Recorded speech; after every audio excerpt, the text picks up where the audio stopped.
El norovirus es una causa común de gastroenteritis aguda que afecta el sistema digestivo. Se propaga comúnmente a través de alimentos o agua que se contaminan durante la preparación o a través de superficies. La mayoría de las personas se sienten mejor 1 o 2 días después de que comienzan los síntomas, pero pueden incluso contagiar durante unos días después de recuperarse, ya que el agente patógeno puede permanecer en las heces durante 2 semanas o más.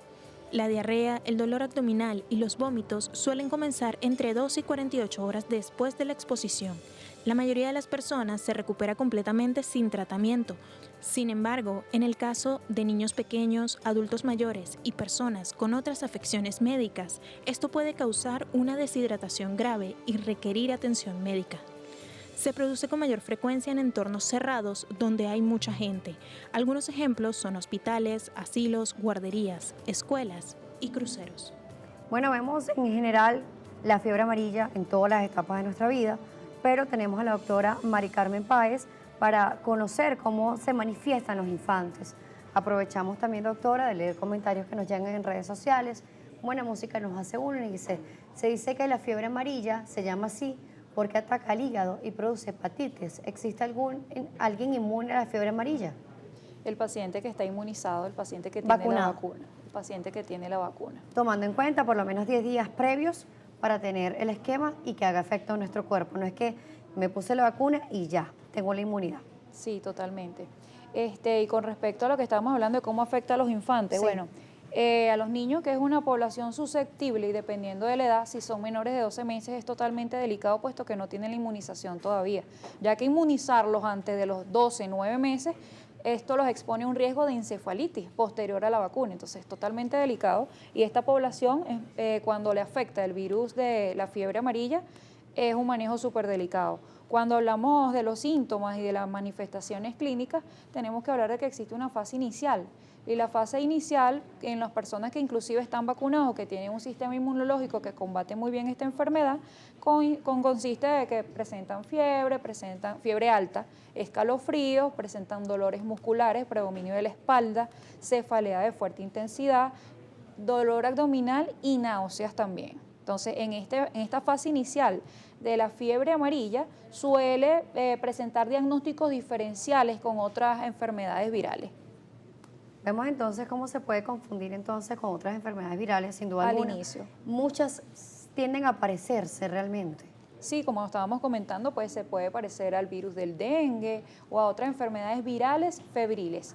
¿Cuándo nos vamos a hablar de que la fiebre amarilla se llama amarilla? Porque nos ponemos amarillos, Sí. es decir, La histericia.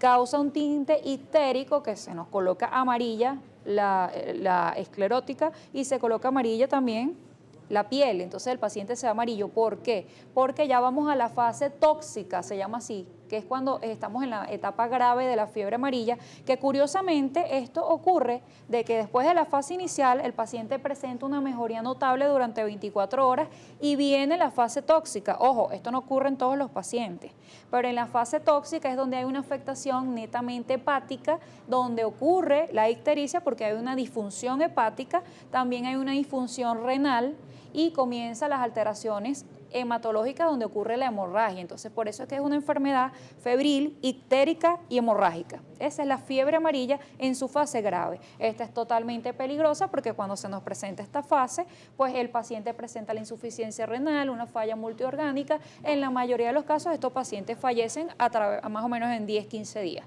Wow. Generalmente son pacientes que no están vacunados, pacientes que son portadores de virus de inmunodeficiencia humana que no están en tratamiento, cuyas defensas están bajas, otros pacientes con alteraciones inmunológicas y pacientes no vacunados nuevamente, así como también las embarazadas. Así que bueno, son los más susceptibles o sensibles a el momento de estar en contacto con la fiebre amarilla. ¿Hay tratamiento? Mira, decir que hay una cura como tal para la fiebre amarilla, no. El manejo de un paciente con fiebre amarilla lo va a determinar si estamos en una fase inicial, es decir, que es leve, es tratable y se puede manejar en casa con el manejo hídrico, es decir, estabilizar lo que son los electrolitos que a través de la fiebre, de los vómitos, el paciente se puede deshidratar y tener un desequilibrio hidroelectrolítico. Y en la fase tóxica, donde tenemos una afectación renal hepática, generalmente estos pacientes son hospitalizados para manejar la parte de toda la descompensación que está presentando el paciente. El manejo de esta fase tóxica suele ser hospitalario. Decir que hay una cura como tal, no. Esto es sencillamente el manejo de los líquidos, el control de la temperatura, la deshidratación, el desequilibrio hidroelectrolítico, pero la cura, no. Antibióticos para esto tampoco, porque esto es un virus. Bueno, vamos a irnos a otra pausa. Aquí en Noticias Globovisión Salud. A regreso vamos a hablar sobre el norovirus. Vamos a ver esta manifestación también que es gástrica. Vamos a revisarlo junto a la doctora Mari Carmen Páez, médico pediatra y puricultor. Recuerden, las redes sociales están activas para ustedes, tanto por @salud_gb y @NinaJSalas. Ya vamos a regresar nuevamente.